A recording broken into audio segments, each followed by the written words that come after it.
신실하신 우리 주 하나님, 한 주간의 기도와 말씀 가운데 시작해 하심을 감사드립니다.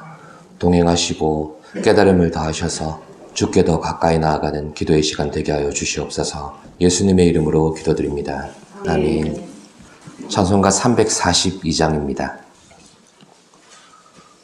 너 시험을 당해 죄 짓지 말고 너 용기를 다해 곧 물리치라. 너 시험을 이겨 새 힘을 얻고 주 예수를 믿어 늘 승리하라. 우리 구주의 힘과 그의 위로를 빌라. 주님 내 편에 서서 항상 도우시리. 내 친구를 삼가 잘 선택하고 너네를 삼가 늘 조심하라. 너 열심을 다해 늘 충성하고 온 정성을 다해 주 봉사하라. 우리 구주의 힘과 그의 위로를 빌라. 주님 내 편에 서서 항상 도우시리. 잘 이기는 자는 상 받으리니 너 낙심치 말고 늘 전진하라. 내 구세주 예수 힘 주시리니 주 예수를 믿어 늘 승리하라. 우리 구주의 힘과 그의 위로를 빌라. 주님 내 편에 서서 항상 도우시리. 이 시간 우리에게 주시는 말씀은 시편 22편 1절 2절 말씀입니다. 합독하시겠습니다. 내 하나님이여, 내 하나님이여, 어찌 나를 버리셨나이까? 어찌 나를 멀리하여 돕지 아니하시오며 내 신음소리를 듣지 아니하시나이까? 내 하나님이여, 내가 낮에도 부르짖고 밤에도 잠잠하지 아니하오나 응답하지 아니하시나이다. 아멘.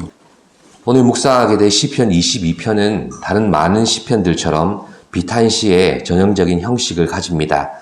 우리가 그간 다윗의 비탄시들을 묵상하면서 발견할 수 있었던 것은 이러한 비탄시들은 그 대상에 있어서 동일한 패턴을 가지고 있다는 겁니다. 첫째로 시편 기자가 고통을 호소하는 대상은 바로 자기 자신으로 인함입니다. 자기의 잘못된 생각과 행동으로 인해 괴로움을 당하게 되고 이를 탄식하며 읊조리는 내용들로 이어집니다. 둘째로 시편 기자는 자신을 괴롭히는 대적들로 인해 탄식하고 있습니다. 그들의 계속된 핍박과 멸시는 시편 기자가 저지른 죄악의 결과이기도 하고 때로는 무죄한 자를 핍박하는 악인들의 전형적인 모습으로 묘사됩니다. 이렇게 무죄한 자가 당하는 고난은 구약에서는 대표적으로 욥이라는 인물을 떠올리게 하며 장차 오실 메시아에 대한 예언적인 고백으로 나타나게 되는 것입니다. 오늘 본문 시편 22편도 표면적으로는 비탄시의 장르를 취하고 있지만 실상은 대표적인 메시아 예언시입니다. 이 부분은 뒤에 본문 내용을 살펴보면서 묵상하도록 하겠습니다. 이어서 셋째로 시편 기자는 하나님을 향하여 실망하며 탄식한다는 것입니다. 자기 스스로의 죄악의 결과로 맞이한 그런 고통이지만 하나님의 자비하심을 구하며 간구하는 모습을 보여줍니다. 비록 죄인의 고백이지만 하나님의 사랑을 의지해서 속죄의 은총을 누리기를 원하는 우리 신앙의 본보기가 되어줍니다. 결국 시편 기자가 호소하는 고통의 대상은 나 자신 그리고 타인, 하나님을 향하는 것이고 이것이 성도가 각자에게 주어진 상황 속에 신앙과 현실의 세계를 더듬어 인식하도록 그 역할을 감당하는 것입니다. 그래서 시편 기자가 처한 고통과 이를 받아들이는 그 모습 속에서 또 다른 현실을 살아가는 굴곡 있는 우리 신앙의 교훈과 도전을 남겨주게 되는 겁니다. 그렇다면 시편의 많은 비탄시들의 대상이 이렇게 분명해졌으니 시편 기자가 고통 속에 어떻게 반응하는가도 전형적인 패턴을 가지고 있습니다. 첫째로 하나님의 도움을 구하는 호소입니다. 하나님 한 분 외에는 그 누구에게도 하소연할 수가 없는 상황에 이르렀다는 것을 인식하는 단계의 고백입니다. 오늘 본문도 이 호소와 간구로 시작됩니다. 이 호소에 해당하는 내용 중에 1절, 2절 말씀을 다시 한번 보시겠습니다. 내 하나님이여, 내 하나님이여, 어찌 나를 버리셨나이까? 어찌 나를 멀리하여 돕지 아니하시오며 내 신음소리를 듣지 아니하시나이까? 내 하나님이여, 내가 낮에도 부르짖고 밤에도 잠잠하지 아니하오나 응답하지 아니하시나이다. 아멘. 바로 이게 하나님의 도움을 구하는 호소의 전형적인 모습이고 비탄시의 모습입니다. 이제 두 번째로 고통에 반응하는 시인의 모습은 불평입니다. 본문 6절을 한번 보시겠습니다. 본문 6절입니다. 나는 벌레요 사람이 아니라 사람의 비방거리요 백성의 조롱거리이니이다. 아멘. 우리는 이렇게 불평을 쏟아내는 기자의 모습을 통해서 살짝 불안감을 가지게 되기도 합니다. 하나님을 향한 불평에서 시작되어 원수를 향한 저주에까지 이르는 그런 모습이 나오면 이게 자칫 하나님을 향한 불경한 모습이나 불신앙적인 태도로 보일 수도 있기 때문입니다. 그러나 이 불평은 비탄시에 매우 중요한 초점이 됩니다. 왜냐하면 이 불평이 하나님을 향한 불신앙적인 결과로 이어지는 게 아니라 시인으로 하여금 간구와 기도의 자리로 반드시 나아가게 하기 때문입니다. 우리는 이것을 통해서 오히려 신앙적인 자세를 배우게 되고 기도의 동기를 유발하게 만드는 유익을 얻게 됩니다. 셋째로 고통으로 단식하는 시인의 반응은 고통 중에도 하나님에 대한 신뢰를 표현한다는 겁니다. 본문 24절을 함께 보시겠습니다. 24절입니다. 그는 곤고한 자의 곤고를 멸시하거나 싫어하지 아니하시며 그의 얼굴을 그에게서 숨기지 아니하시고 그가 울부짖을 때에 들으셨도다. 아멘. 비탄시는 우리가 묵상해 온 것처럼 어쩔 수 없이 우울한 분위기가 두드러지게 나타납니다. 하지만 고통이 가져다주는 우울함 속에 이렇게 시인이 보여주는 신뢰는 오늘의 우리로 하여금 신앙의 반전을 기대하게 만드는 유익을 줍니다. 넷째로 고통 가운데 시인의 반응은 죄에 대한 고백을 한다는 겁니다. 시인은 자신에게 닥친 고난을 통해서 자신의 죄를 고백하거나 반대로 자신의 무죄를 항변하기도 합니다. 우리는 마치 욥이 그랬던 것처럼 시인이 자신의 무죄를 주장하는 것을 보면서 불편함이나 불안함을 느낄 수도 있습니다. 우리는 모든 인간이 전적으로 타락했으며 부패한 죄인이라는 성경의 가르침과 교리를 믿기 때문입니다. 그러나 무죄한 자가 핍박과 고난을 당하는 상황이 시편 본문 안에서 연출될 때 이는 죄가 없으시면서 신이 우리의 죄로 인한 고난과 형벌을 대신 담당하신 예수 그리스도를 바라보게 하는 목적이 있다는 것을 우리는 기억해야 합니다.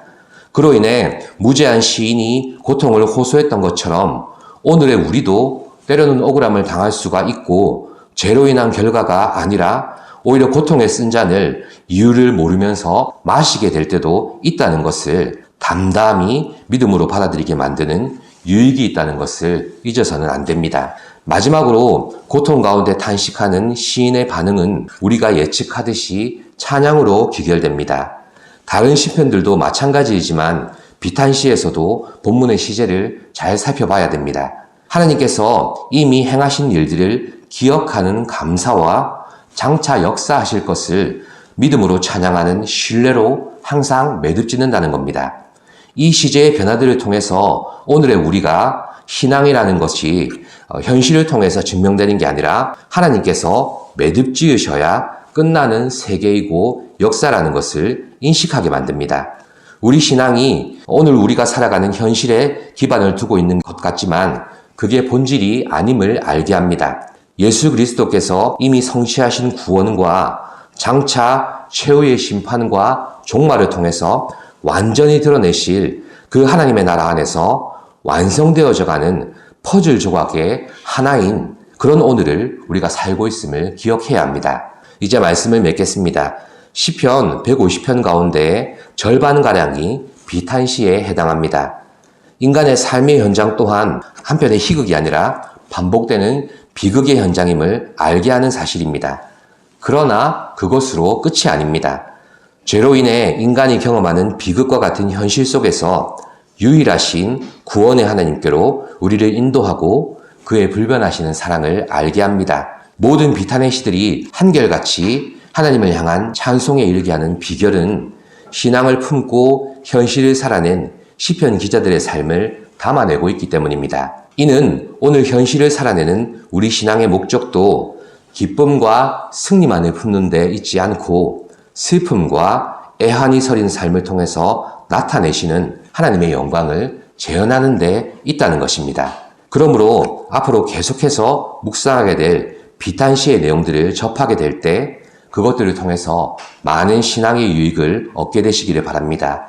오늘 우리가 삶의 현장에서 써내려가는 짠내나는 신앙의 하루가 하나님의 구원을 이루는 소중한 한 페이지가 될 수 있다는 것을 기억하시고 감사로 시작하는 한 주간 되시기를 소망합니다. 기도하겠습니다. 하나님, 우리 신앙생활 속에 기쁨과 감사로 늘 충만하다면 얼마나 감사하겠습니까? 그러나 우리의 삶에는 고통이 있고 아픔이 있고 고난이 있음을 고백하게 됩니다. 그러한 삶 속에서 살아낸 그 시인들의 고백이 우리의 삶의 고백과 다르지 않다는 것을 기억하게 하여 주시고 비탄 속에 하나님께 나아가는 신뢰가 있게 하시고 또한 그 가운데 이루실 하나님의 구원과 나타내실 하나님의 영광을 바라보며 오늘 하루를 믿음으로 살아가는 우리가 되게 하여 주시옵소서. 감사드리며 예수님의 이름으로 기도드립니다. 아멘. 하늘에 계신 우리 아버지, 아버지의 이름을 거룩하게 하시며 아버지의 나라가 오게 하시며 아버지의 뜻이 하늘에서와 같이 땅에서도 이루어지게 하소서. 오늘 우리에게 일용할 양식을 주시고 우리가 우리에게 잘못한 사람을 용서하여 준 것 같이 우리 죄를 용서하여 주시고 우리를 시험에 빠지지 않게 하시고 악에서 구하소서. 나라와 권능과 영광이 영원히 아버지의 것입니다. 아멘.